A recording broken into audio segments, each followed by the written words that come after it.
Hello. Okay, so the first thing you'll want for this lab is you'll want a glass or plastic container that you can see through with a roughly flat bottom. So this guy is about perfect, nice big flat glass pan. Alternatives could be a plastic, like big Tupperware container or some other glass pans. A round pie pan would work fine too. It'd be a little smaller, but it'll work as well. So those are kind of your options. The next thing you want to do is you want to take some graph paper. If you don't have graph paper, you can always make some with a ruler. I've labeled it out here with every 5. I've got an extra line and some numbers on it. I've also put some circles here and here that are going to be my 2 charges, or 2 ends of my power supply. Okay, so what I'm going to do is I'm going to put that piece of paper under the pan so I can see the plot through the pan. Okay, and then I want to set up my charges on top of the pan. And actually, let's put the water in first. So I'm going to cover the bottom of this container with water. I've only got a couple cups here. It doesn't exactly matter how deep it is, as long as it's deep enough to get good contact. What is that, about a quarter to ½ inch deep? Looks about right. So the next thing I'm going to do is I'm going to make some point charges. So the way I'm going to make my point charges is I'm going to take some tin foil. I've already done this, so I'll just unwrap this. So I got some tin foil, or aluminum foil to be exact, and a rock.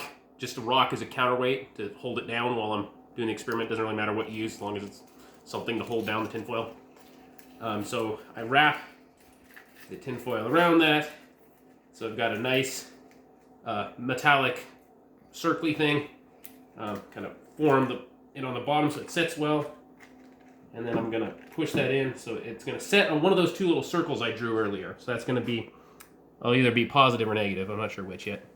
I've got another one of these that I've made already. I'm going to set this on the other circle. So there you go, right there. So I'm going to start with this thing here. This is the USB to alligators clamps. These are called alligator clamps. Okay. So what you want to do is you want to hook these up one to the other. If you don't have a heavy enough weight, they'll kind of move around, so sometimes you kind of need to be careful here with the wire to get it to work out right. I have this unconnected right now. I'll connect it up in just a minute. So that looks about right. They're nicely setting there. Then I'm going to plug it in. Okay. Oops. These aren't quite heavy enough to hold in place, which is like I like. Come on. Stay where you are. Okay. So now that's in place, the power's on. Right now, there are there's current flowing through this pan. There'll be field lines. You can't see them, but they're in there. So now we want to find them. So what we're going to do is we're going to take your voltmeter. I'm going to put the black guy into common in the middle. That's common ground in the middle. And then I'm going to put the red one into the voltage end. This is on the right. So this is the voltage. Right there. Then I'm going to turn it. I'm going to go to the 20 volt guy there. If you have a lower voltage, 2 would work, but I want to go up to 5 volts, so I'm going to use the 20 volt DC right there. Okay, I'm going to set this here so you can kind of see it while we're working. And then I'm going to touch the black end, the negative end, to one side here. That'll just ground it. Doesn't really matter. By the way, this won't shock you. 5 volts is not enough to do a hill of beans to you. So I'm just going to hold that to that end, and then if I stick this positive guy into the water here at some point, some voltage shows up.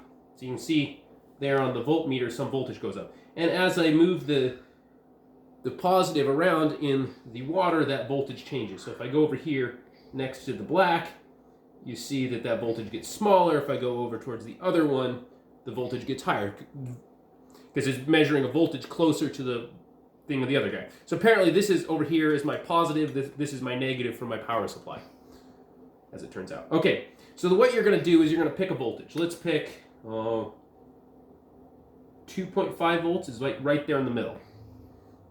Okay, so I just had to search around until I found 2.5. You can kind of go back and forth till you see it. You need a lower number, you go towards the black end, or towards the negative end. If you need a higher number, you go towards the positive end. Now I want to search out a path.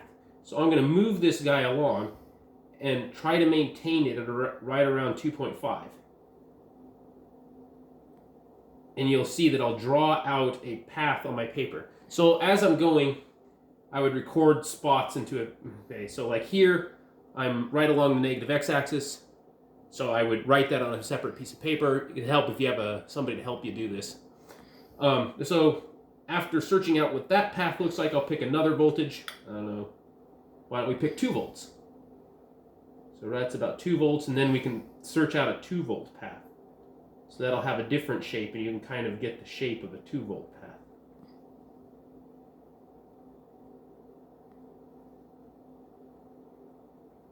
And then maybe 1.5.